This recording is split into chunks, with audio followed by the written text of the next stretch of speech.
Hi guys, welcome back to Nathan's Tech Tips, and today we're going to be showing you how to draw good cartoon characters.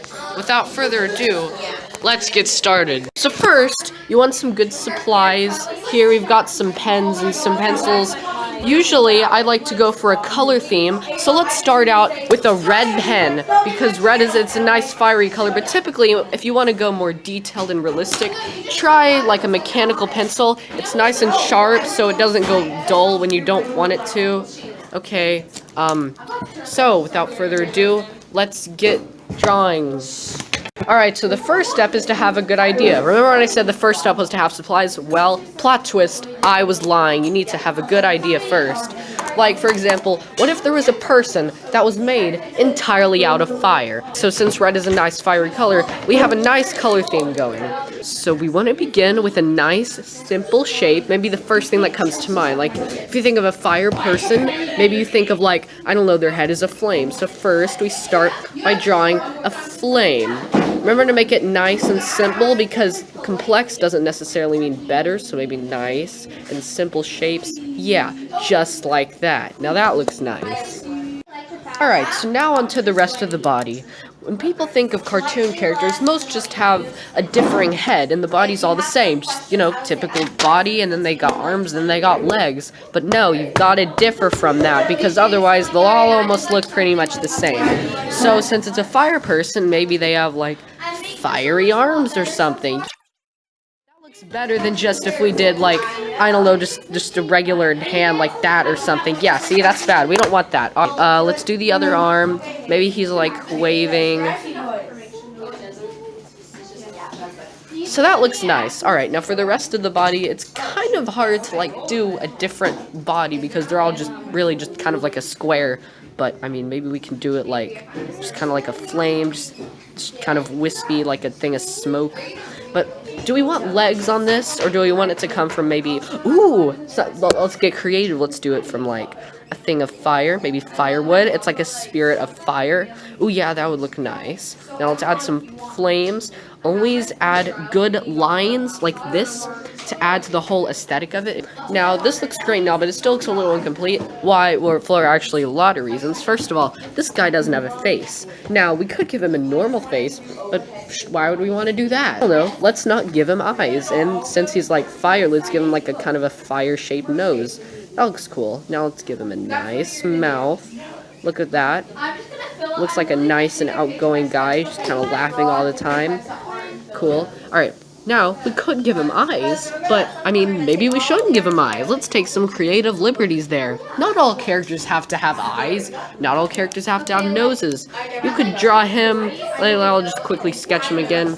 You could draw him with eyes and maybe without a mouth. There, that would kind of make the personality different though, because you want the design of the character to resemble both the personality and the aesthetic you're trying to convey. If you want maybe an outgoing fire guy, that would be what you do. But maybe no mouth represents he's silent, he's kind of collected. But we don't want that right now. We want this guy, yeah, because he's fun. Now, we maybe add some more lines here, and yeah, there. Now, red is a good color. It's a nice fiery color, but we want to add some more colors. Maybe not necessarily all sorts of colors, but colors that kind of go with red. Now, what colors go with red and fire? Maybe like orange or yellow or something. Now, let's look from our assortments. Here's orange, and here's yellow. All right, let's add some orange. Maybe lines are good if you do them kind of on the outer rim of things, but only facing a single direction, so it looks kind of like shading or lighting or something cool. You don't even have to know what it is, but it looks nice. Oh, we made a mistake, but that's okay. It's a happy little mistake. Oh, maybe add some to his hair up here. Yeah, I kind of forgot about his hair. There. Now doesn't that look nice? Now let's draw a person made entirely out of, I don't know, water, because, I don't know, you know, when people think of fire, you know, the opposite of fire is water or ice or something. Alright, now let's do that. Alright kids, now what color do you think of when you think of water? Maybe red, green, or perhaps blue. I don't know about you guys, but I typically think of it as blue. Now, we got a lot of blues to choose from. We can use multi-tone. We've got light blue, kind of close to cyan there. We've got dark blue, and another dark blue, because I said I had lost it, and someone said they had found it, and they gave me this, but it turns out I didn't lose it, and I still have it, but they thought it was mine, so now I have two, and that's, I used to have another blue, but it broke. Okay, cool. So that's all the blues that we have, but that's okay. We can work with it. Maybe we can add a few purples in there. I don't know. Purple's kind of close to blue, and it would be nice to have some multicolor in there. Alright, now let's get rid of all these warm colors. And let's get started. Alright, so let's establish a general design rule. Let's start with light blue. No, wait, maybe dark blue, because it's good for outlining. Because, you know, you always want to go with darker characters for outlines. So, last time we started with the head, let's get creative and start with the body. So water's like kind of this shy thing, kind of always slumping over, so maybe it's like this cloaked, hooded figure. Yeah, I kind of like that. And this is like kind of turning over with their hood. Maybe their head is up here and their hair is dripping. Always find creative ways to show like your design rule. So for the water design rule, it's like there are these curved areas. You want to go with curves and circles in this case because water is flowy like that. Okay, so we can add the face later, but so this looks nice. It's a nice aesthetic. Now, you know, cloaks always have that thing like one side of the cloak meets the other cloak, and then they have their hand kind of like gripping it. Oh, maybe. Okay, so this kind of looks like a fishtail, so maybe we could also add some kind of fish design to it. Like, let's add a dorsal fin here. This looks kind of like, okay, flippers, so we could do that. That looks nice, like a shark water thing person. So cool. Isn't that nice? Now, let's add multi-tone color. Let's do light blue. So as I said, we should, like, always try to go, like, on the borders of the lines there.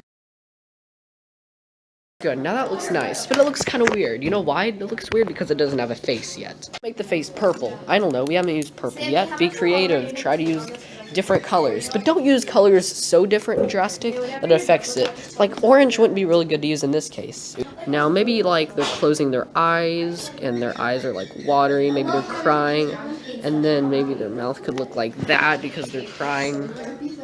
Yeah, that's a happy little thought right there. Now, let's outline it again, because we need to kind of balance out the colors everywhere. We have a fire person and a water person. What's next? The forest temple. Alright, now let's do another fun exercise I do a lot. Okay, Angelina, give me the name of a food. Spaghetti. Okay, so spaghetti is our food. Now, let's see, what's another person that I could ask? Oh, Bryson, what's the name of an animal? Okay, kitten. We're gonna draw a spaghetti kitten. I've never done that before. Let's attempt it right here on this page. Spaghetti, that's kind of a yellowish, orangish. This color is perfect for the job. So first, we want to have the general aesthetic of a cat. We know it has, like, I don't know, like a face. Cats have faces and bodies and legs, so we know that. But we don't want to start drawing yet because we want to incorporate the spaghetti part into it. For example, legs. We could make the legs look like spaghetti, you know? Sometimes you gotta make it a little obvious that it's a spaghetti cat. Now, let's draw the cat. Now, how do we make ears look like noodles? That is a really good question. Now, maybe we just want to incorporate some of the things that a noodle looks like. It doesn't have to be exactly a noodle, but noodles are floppy and wet, so we could just kind of make this look kind of floppy, maybe a little dripping there. Yeah, this looks kind of like a good thing. Now for the tail. Now, the tail is also going to be a noodle. Now, we want to incorporate something else that's not just noodles. Now, what do noodles usually have with them? Meatballs. So, what color are meatballs? Maybe this, like, reddish thing. This is a perfect color. All right. Also, I have limited colors. So, let's see here. Meatball. Maybe meatball would be good for, like, the nose over there. Because it's kind of too big to do the eyes, but I guess we could do the eyes a similar color. Now, we could kind of, like, draw meatballs scattered across. Maybe it's, like, a spotted cat like that. So that's pretty good. You always want to incorporate a specific rule into a specific design. In this case, the rule was the food. It's telling you how to draw it, like a floppy, noodle-like way. And the design was the animal, a cat design. But with that design, we were able to apply a specific rule, in which case the noodle, looking like a noodle, was the rule. So that's good. You always want to have a good design and a good rule. Okay, let's do one more just for the fun of it. Okay, here, Mary, think of a food. Pop-Tart. Okay, Gwen, think of an animal. In English. Okay, we are going to draw a Pop-Tart bear. Yes. So maybe like the huge Pop-Tart body kind of looks like that. But we don't just want to make it a Pop-Tart with bear parts coming out of it. We need to incorporate the entire Pop-Tart thing to the entire area. So we are going to get verification that these are good designs by Miss V. So this is for the video. Do you think that these are well-designed things? This one better than that one. Okay, yeah, that one was kind of drawn quicker, but overall, yes. Overall, yeah, because you have your own style. We have Miss V's seal of approval. These are good designs. Thank you for watching. Make sure to subscribe, like, etc. Why do we bake cookies, but cook bacon?